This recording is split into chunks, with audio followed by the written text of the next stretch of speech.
Bonjour à toutes et à tous et bienvenue en ce mercredi 23 avril dans ce journal d'information sur TV Vendée. Voici les titres de cette édition.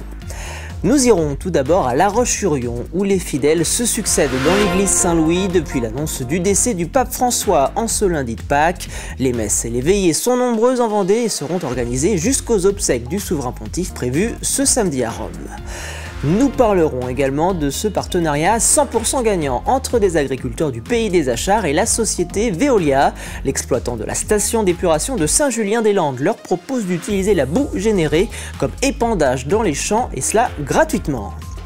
Enfin, zoom sur le cercle d'échecs des Sables d'Olonne. 4 jeunes pensionnaires du club sont qualifiés pour les prochains championnats de France qui se dérouleront à Vichy à la fin du mois. Nous sommes allés les suivre dans leur préparation de cet événement qui rassemble les meilleurs jeunes joueurs de l'Hexagone. C'est donc ce samedi à 10h qu'auront lieu les obsèques du pape François à Rome. En Vendée, comme partout en France, les messes et les veillées de prière se multiplient pour rendre un dernier hommage au souverain pontife décédé ce lundi. Des célébrations qui ont lieu par exemple ce mercredi à Pouzauges, aux Herbiers ou encore à Laranche-sur-Yon, où le curé doyen de la paroisse Saint-Louis se souvient de moments partagés avec le pape François au tout début de ce pontificat qui aura duré plus de 12 ans. Reportage signé Mathis Pires et Léo Marcheguet. Les portes de l'église Saint-Louis, exceptionnellement ouvertes toute la journée, pour les fidèles venus se recueillir. À l'intérieur, la photo du défunt pape François, pour lui rendre hommage. Je pense qu'il avait des idées très modernes et j'étais pour la plupart en phase avec ce qu'il disait. C'est un profond chagrin quand même, parce que c'est un peu une lumière qui s'éteint, oui. Sentiment partagé par Père Alexandre-Marie Robineau. Lui a connu le souverain pontife à ses débuts en 2014. Il garde en tête l'image d'un pape accessible et social. Ce qui m'a beaucoup touché en s'approchant de lui, c'est que avant et après la messe, il est très jovial, très convivial, très souriant, fraternel, vraiment s'intéressant, posant des questions. Et puis pendant la messe, pour le coup, il est beaucoup plus très priant, une vie intérieure dense. Et ça m'a beaucoup surpris. Il y avait un vrai contraste entre avant et après la messe et pendant la messe, où vraiment on le sentait prier et dans la messe porter toute l'Église dans sa fonction. Si l'heure est encore au recueillement, un conclave doit se tenir d'ici 13 jours au plus tôt pour déterminer le nom du successeur du pape François. On se tourne déjà quand même vers l'avenir, c'est-à-dire les cardinaux sont déjà rassemblés à Rome dès aujourd'hui.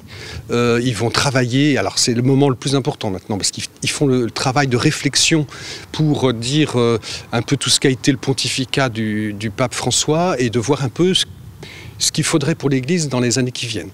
Et ça va définir un peu le profil, le portrait robot un peu du futur pape.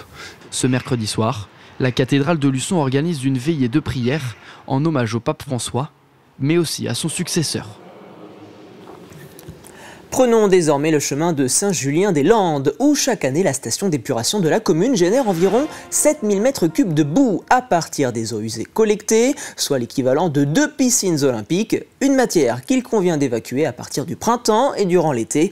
Alors afin d'en faire bon usage, l'entreprise Veolia qui exploite la station propose aux agriculteurs locaux d'épandre la boue dans leurs champs à titre gratuit afin de l'utiliser comme fertilisant. Un partenariat gagnant-gagnant qui permet également de réduire l'utilisation d'engrais chimiques.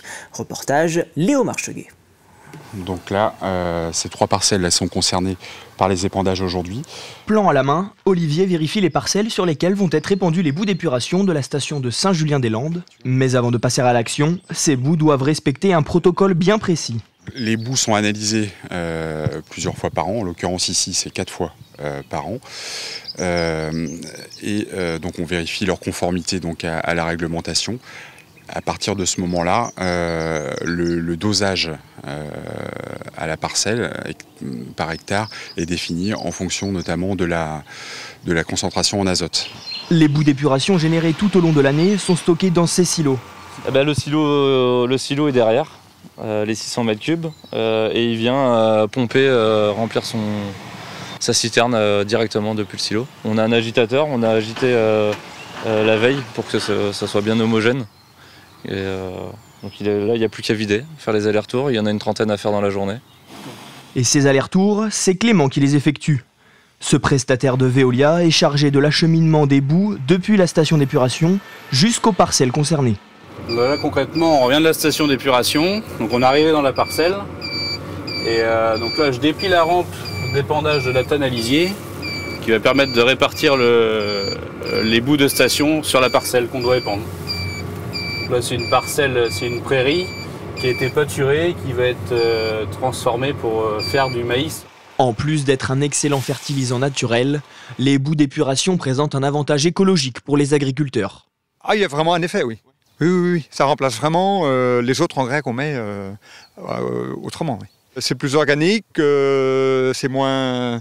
Du coup, c'est vrai que c'est moins chimique, c'est mieux, oui. En plus de ses propriétés écologiques, les boues d'épuration présentent un aspect financier intéressant pour les agriculteurs. Ça nous apporte des éléments fertilisants, donc on achète moins d'engrais par la suite. Grâce à ce service gagnant-gagnant, Franck va réaliser environ 1 000 € d'économie pour la fertilisation de sa parcelle.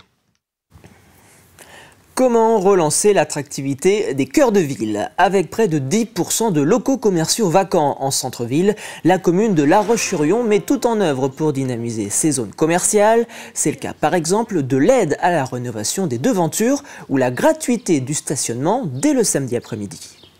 Le commerce à La Roche-sur-Yon, comme dans beaucoup de villes, subit un peu le climat général ambiant en France.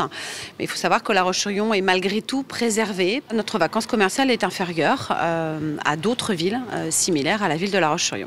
Mon job à moi, c'est de faire venir les gens et de leur offrir un cadre d'achat agréable. Et puis derrière, nos commerçants sont là pour accueillir leur clientèle et ils le font merveilleusement bien. Donc il n'y a plus qu'à. Et pour dynamiser le centre-ville, la ville organise également des animations tout au long de l'année. La dernière en date s'intitule « Faites le plein de couleurs » et devrait se terminer au début de l'été. Donc, dans le cadre de Faites le plein de couleurs, nous avons un sous-titre qui s'appelle Faites le plein d'animation, qui nous permettra d'avoir des belles décorations dans la ville de La Roche-sur-Yon, dans le centre-ville en tout cas, et puis des artistes qui viennent décorer également les rues, ce qui est le cas d'Ali aujourd'hui qui est présent avec nous. Nous avons des animations qui sont prévues, des jeux et une course de garçons de café organisée par les vitrines du centre-ville en lien avec les cafés, hôtels, restaurants du centre-ville et qui aura lieu le 24 mai dans le centre-ville de La Roche-sur-Yon. Direction le complexe sportif de Saint-Jean-de-Mont, où plus de 150 enfants des accueils de loisirs des communes de Soulan, La Barre-de-Mont, Notre-Dame-de-Mont et bien sûr Saint-Jean-de-Mont étaient réunis le temps d'une journée à l'occasion des vacances scolaires. Objectif, favoriser les échanges qui peuvent être rares entre centres et ainsi pourquoi pas se faire de nouveaux amis. On était pendant les vacances scolaires, donc pas mal d'activités avec les enfants. Donc ça va des activités un peu plus classiques, on va faire du bricolage, travail manuel en soi, et aussi des parties sportives, un peu plus de réflexion, des escape games par exemple qu'on peut créer avec les enfants. Aujourd'hui du coup c'était une journée un peu spéciale, on était avec plusieurs centres de loisirs et on avait plusieurs activités sportives à faire aujourd'hui. Moi j'étais sur le parti basket pour le coup et je me suis dit petit thème pirate. Donc on a fait des activités basket mais sous le thème pirate. Donc on a fait un labyrinthe maudit, une boulet de canon musicale et la pêche au joyau tout simplement. Donc c'était vraiment amener vraiment le côté ludique sur le basket, pas forcément de la technicité. C'est vraiment prendre du plaisir. On termine ce journal avec cette rencontre de jeunes échequistes sablés. C'est le nom donné aux joueurs d'échecs. Du 27 avril au 4 mai prochain, ils participeront à Vichy au championnat de France jeunes de ce sport dont on parle peu. Et au Sable d'Olonne, 4 jeunes joueurs du cercle d'échecs seront donc du voyage dans l'Allier. Ils s'appellent Ethan, Kateb, Rémi et Mathieu et sont qualifiés pour cette grande finale nationale. Simon Philippot est allé à leur rencontre pour savoir comment ils se préparent mentalement et physiquement pour cet événement. Ethan, Kateb et Rémi sont en plein entraînement. Dans quelques jours, ils participeront au championnat de France sous les couleurs du cercle d'échecs sablais. Kateb a hâte d'y être, sans pression car à 8 ans et demi, il s'est déjà constitué un beau palmarès. J'ai réussi à terminer 2 fois champion de Vendée, terminer 2 fois 5e championnat régional et là, je vais aller pour la 2e fois au championnat de France d'échecs. Pas de stress non plus pour Rémi, ce ne sera pas son premier championnat. Il pratique les échecs depuis de nombreuses années, après avoir rencontré par hasard son coach actuel. J'ai commencé du coup quand j'étais en CE1, donc là ça fait 9 ans que je suis inscrit au Sable. C'est parce que en fait, le coach Thierry Flachet venait dans les écoles et moi je connaissais déjà un petit peu les règles et ça m'a beaucoup plu et du coup je me suis directement inscrit. L'entraîneur de ces jeunes joueurs d'échecs, Thierry Flachet, 13 fois champion de Vendée, attend d'eux qu'ils prennent du plaisir à jouer, mais il les prépare néanmoins à affronter de très longues journées. Pour les plus grands, une seule partie, mais les parties, il faut savoir qu'elles durent jusqu'à 6 heures, donc physiquement, même intellectuellement parlant, c'est fatigant. Et les petits, c'est pas plus simple puisqu'ils ont 2 parties dans la même journée. Donc ils commencent à 14 heures et ils finissent souvent à 18 heures ou 19 heures.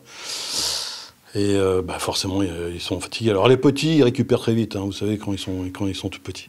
Par contre, le cumul jusqu'au samedi, effectivement, ça finit par être épuisant. Les échecs sont en plein essor. Au club des Sables d'Olonne, sur une centaine de licenciés, 39 sont des jeunes joueurs. Il y a eu un boom extraordinaire au niveau des échecs. Et il ne faut pas oublier que les échecs au niveau des jeunes, c'est quand même la mémoire, la concentration, la motivation. Et puis, ça leur permet de se développer intellectuellement. Avec le développement des jeux d'échecs en ligne et de nombreux films et séries consacrés aux échecs, nul doute que de plus en plus de jeunes vont continuer de s'intéresser à la discipline, d'autant que depuis 2022, les échecs sont reconnus comme un sport à part entière. Et nous leur souhaitons bien évidemment bon courage. Et c'est ainsi que se termine ce journal. Merci pour votre fidélité. Vous avez rendez-vous demain 7 h dans la matinale aux côtés de Caroline Tronche. D'ici là, je vous souhaite une très bonne soirée sur TV Vendée.